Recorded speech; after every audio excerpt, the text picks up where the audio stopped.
All right, ladies and gentlemen, welcome to Beyond the Frame. I'm Jay Nephew. I'll be your host today. And, we created Beyond the Frame as a community for the entertainment industry, really bowling specific, but it works well for all other venues of entertainment. And we've come together to bring you best practices, ideas, tips and tricks, discussions about how you can better your business through these challenging times. And with me today, I have a very special guest who is from Riverhead, New York, which I've just had my geography education about. The North Fork is what the area is called, and the All-Star Bowl. The All-Star Bowl. Welcome to Mr. Chris Keller. Thank you, Chris, for joining us today. Thank you so much. Appreciate Chris, you are in, I would say, ground zero, right? Like Long Island, New York, downstate New York, New Jersey, that whole area has been really hard hit by the pandemic, and you're still not able to be open yet. So I assume you're going to be one of the last areas in the country to get back up and running. So, we can look for the silver lining in that particular, I want to say, chink in the armor. But you can gain something from that. You're going to have the ability to look at everybody else who's open before you and learn from that. So that's nice. And I know, Chris, you've been following a lot of the stuff that we do on Beyond the Frame and our webinars and doing that. So today it's your turn to sit in the driver's seat with me and give some of this advice back to our listeners and our viewers today. So I want to jump right in and I want to ask you about your plan to reopen. Can you share a little bit with us about where you are right now and what you've had to do to get here? Okay, well, like you said, we're going to be probably one of the last ones to open, our state as well as New Jersey. And in preparation for that, I've decided for our place to kind of leverage on technology. So we're going to do a bunch of things, a lot of things we've created. I did a lot of research on UVC lighting to help with the pandemic and the spread. And so we've created cabinetry that has UVC fixtures in them that will sterilize our house balls and our rental shoes between guest visits. So because it's the best way of killing the virus without, leaving wet rental shoes or wet house balls. So we decided to do that for speed and as well as for sanitizing ability. And we're going to be testing every customer as well as the employees as far as their temperature. So we purchased temperature control tablets that will be at each entrance that each person will quickly be able to get their temperature taken as they walk in. So hopefully to do those technology, there's different types of technology within the building. I'm hoping it will relieve some of the stress, some of the worries by the customer. So hopefully I'll have a smoother opening once we do open. So we've been kind of staying busy. I put dividers between pairs. I'm trying to stay on all the webinars with all the different organizations, whether it's IAPA, QubicaAMF, or BPAA, because every little bit, like anything else, you gain something from somebody. And like you said, the advantage of being last is to see what everybody does before you. And hopefully some of the restrictions might be also relieved a little bit, relieved. Yeah, you're going to see workarounds for things that, you thought might be an issue for you. You're going to let someone else maybe solve some of those problems and see how that works for them and then apply it to your business from that way. Correct. Leagues is a big part of it too. Well, leagues is going to be a big part of it. But, I want to touch base just a little bit. You talked to me earlier before we went online about your UVC lighting. And I just thought that was a very clever way to use technology to your advantage. So this UV lighting is similar to the light wand that we talk to people about that they're using to clean their stuff too, right? And casinos, I've heard, are light wanding things.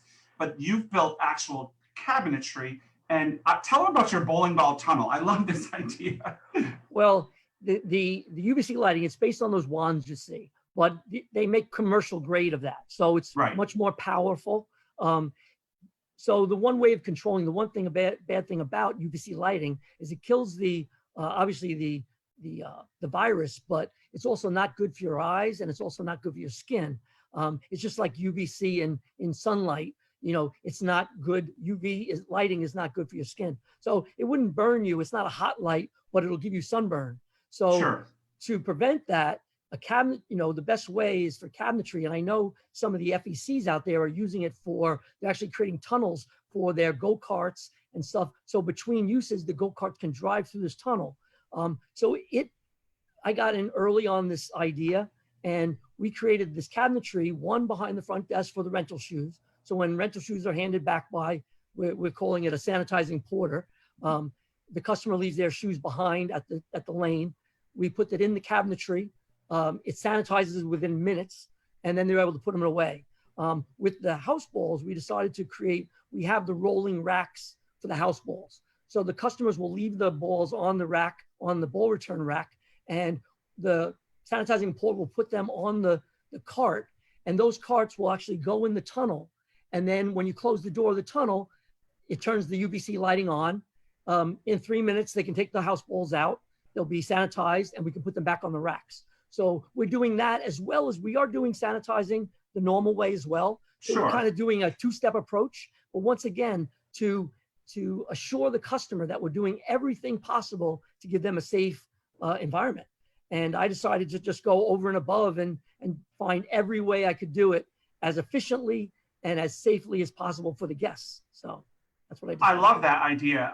And the fact that you're able to do, racks of balls in 3 minutes, you can't hand clean those in 3 minutes, take you a couple minutes each ball. I was worried about it, like everybody else was worried about, is that if you're sanitizing the normal way with liquid, if someone oversprays the inside of the bowling ball, the holes in the bottom has a little puddle and you can't get it out. Now the next customer might have that. So we didn't want that at all. So for sure. By doing it with lighting, we were sure that it would, one, kill the virus, but also it wouldn't leave that possibility. So we decided to go with the lighting as well as the sanitizing in the areas that are easier to sanitize. Well, I can't wait for you. I can't wait for you to open up and get video of this in action, on a daily basis. I want to see that. I think that'll be that's the plan too. My son does video editing. He went to school for it, and that's his job. And he's going to create a video with everything from the guest perspective. I've seen a lot of your guests prior that did nice videos from the customer's point of view. So I plan to do that also, to give a heads up to the customer what they're going to expect when they come to the All-Star, and when this pandemic, when our part of the pandemic is relieved, and we can actually open for business again. Right. So that brings me to another point. So you're going to create this video, and you're going to use that to communicate with your customers how safe and what you're doing to make them safe, or have a safe environment to come out and enjoy themselves and get away from the mindset of what I thought was good. What I thought was good for us also is that, this is something that I can use forward. So any money spent is not something I'm just spending for a period of time. Right. It's something like we can use this cabinet for the rental shoes, for the house balls forever. And what a great way to sanitize them for the future too. Like, you've set yourself up as a new way of doing business, but more efficiently. We were talking, I think I was talking with Rosa today about some of these things, and the new normal that people don't like to talk about, because they're like, I don't want a new normal, I want the old normal, right? But reality shows us that they don't want the old normal, because when you look at what's been going on in society, we have had to transform the way we do things because of things that we didn't plan for. And the way we're doing it now is somewhat more efficient on some things, or better, or likable, or easier. There's a lot of things you can talk about, whether it be Zoom meetings like this, where we didn't have so many of them before, or something as simple as having to spray your shoes and wait for that to dry and then put them out. This is a much more efficient way to do the sanitization, in my opinion. So this is the new normal for you, is going to be actually a more efficient way to operate, I think, when it comes to those two areas. I hope so. Yeah, I hope so too. I know, I can tell it's going to be that way. So, we had the webinar yesterday that we talked with some of our operators that had been open for a few weeks, and we learned from them. I asked them what were some of the best practices and tools they used for the reopening. So I'm going to ask you, what are some of the best tools that you've seen to help you get ready for reopening? A couple things. One of them is the QubicaAMF marketing kit that they sent out. Wonderful.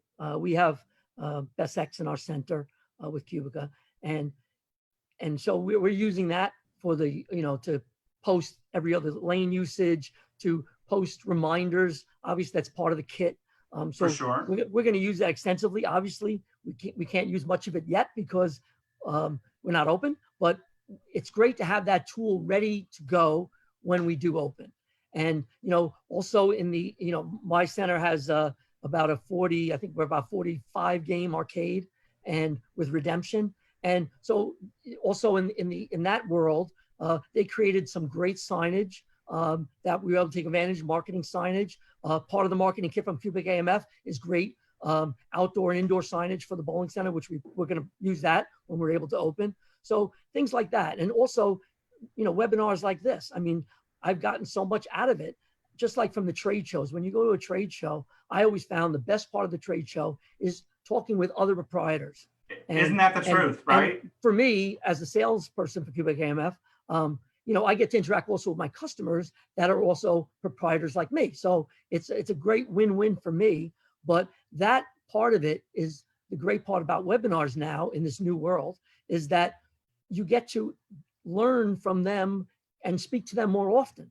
Then instead of just one trade show a year or 3 trade shows a year, you're able to, do this on a weekly basis. Right now, it's almost daily. It is daily in a lot of cases. And you learn on every one of them. So it's a great thing. I appreciate that. And I also agree that I learned from people like yourself that we've been interviewing. It's not hard to pick up something new if you're open to the idea, right?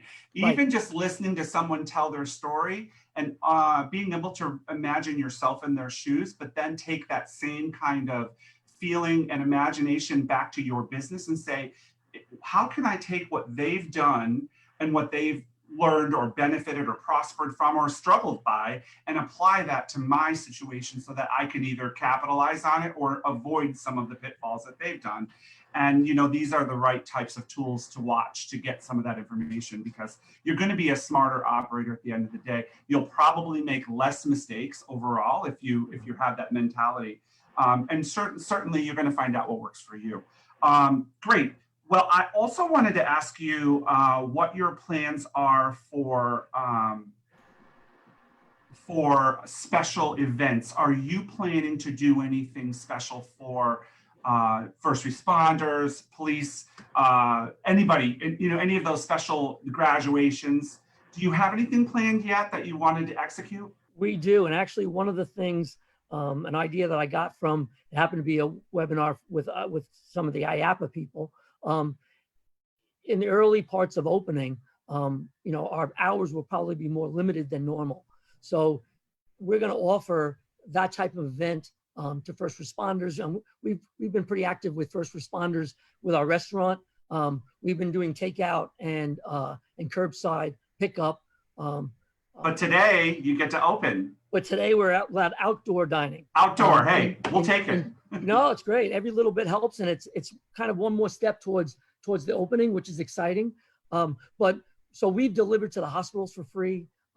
They know that they just call up and we deliver it, and they've posted some great videos for us of them enjoying our food. So that kind of thing's great. But we're going to offer events like that for first responders and people that want to have a group event. We're going to do that kind of before hours and after hours, where they can have the center to themselves. Wow. So this way they're not worried about maybe interacting at first. So that's the plan at first, because we're going to have limited hours. So, let's say if we close at 10 o'clock, if somebody wants to have a late event, just personal, just by themselves, we're going to have that available before hours and after hours. So that's one of the things we have in mind now. But every day it's, we try to learn something new. So hopefully I can take the good ones and get rid of the, and apply the mistakes that someone else has made. Yeah, absolutely. Absolutely. I really, really, really appreciate you taking time to speak with us today, Chris. You've really given us a little bit of an insight into some of the struggles that you face, but also I really see the commitment to having a successful opening from you. And that's encouraging to see, right? And I think the silver lining is that you're getting to test your food service operation with just a small amount of outdoor tables now, and then ramp right into the full thing, and hopefully a couple weeks, right? We'll keep our fingers crossed for that. Yep. Yeah. Every 2 weeks. Actually, the rules seem to change every day. So Well, you that's just the got to thing. keep You on can't top of count on it. everything. Yeah, try to keep on top of everything. But I appreciate you guys having me on. I love the business. As anybody that knows me knows that I live and breathe bowling at every aspect. And yes, you do. And so, you know, I just want hopefully everybody to embrace technology, embrace the current circumstances, and hopefully the whole bowling industry can have a wonderful reopening. I'm excited to hear some of the positives that are coming out of that we spoke about earlier about Texas. These early stories are really nice. Really good. I I've really heard some great stories from Florida, from Pat Sinello's centers. So I'm just hoping, I can't wait to get my foot in the door and get to reopen, and hopefully have make bowling better than ever. We are going to continue to make bowling amazing. Chris Keller, you said a mouthful there. I appreciate it. I know it's going to happen for us. And I bet as soon as those doors get unlocked, you're going to be busier than you ever imagined. And that'll be a great thing for both you, your guests, and for our industry. So thank you for that. I appreciate it. You know, before we say before we say goodbye today, I do want to mention that we've got a brand new resource page at QubicaAMF.com. So if you head over there, I think you'll see Learn More as one of the first ads that swipe by. It says Customer Resource Page. It's well organized, people. So if you haven't checked it out yet, that's where you can find this marketing kit, your reopening marketing kit. If you've already reopened or you're ready to reopen, go ahead and check that out. You know, don't reinvent the wheel. We've created some really quality good stuff. You don't have to recreate it. Just use it as you see fit. I'll be back here in 2 weeks with our next webinar. And the next webinar we're going to do will be on June 24th. That'll be a Wednesday. It'll be on refocusing your business. You know, what do you do now that you are open? How do you attack your customer base and give them what they're looking for? Things like reservations and web booking and using time bowling more efficiently, stuff like that. And then also we'll have another great guest on Beyond the Frame next week with Dottie San Martin. So on behalf of QubicaAMF, myself, Chris Keller, thank you for joining us. We'd like to wish you a fantastic weekend. You stay safe out there and keep yourself in the right frame of mind while you're making bowling amazing. All right, that's it for today. Goodbye, everyone. We'll see you soon. Take care. Thanks, Chris. Have a good one. Bye-bye.